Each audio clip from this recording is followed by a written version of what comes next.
shunaqa toifa ayollari o'ldirib qo'ygim keladi. Ya'ni qabulimga kelib, biz erim bilan ajrashmoqchimiz, abort qilib bering yoki men erim bilan ajrashyapman. Ha, nima uchun?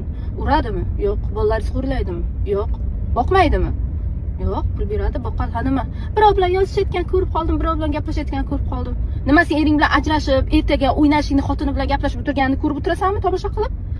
Mashalloh, ajrashgan ayolni nonini yeyish uchun temirdan tish kerak. Tushundingizmi? Ko'chada ertaga ajrashib, yaxshi ish berar ekan, bolamni boqishim kerak, oylik olishim kerak deb begona erkaklarga deb kulib gaplashgancha, eringizga o'sha muomalani qiling. Olam guliston и все. O'ylamang, blogerlarda chiqib, men erim ajrashgandan keyin mashinamni oldim, erim ajrashgandan keyin uyimni oldim degan gapga ishonmang, tushundingizmi? Ular hech qachon borku, xor bo'ldim, erimdan ajrashib 100 taga xotin bo'ldim deb chiqib gapirmaydi.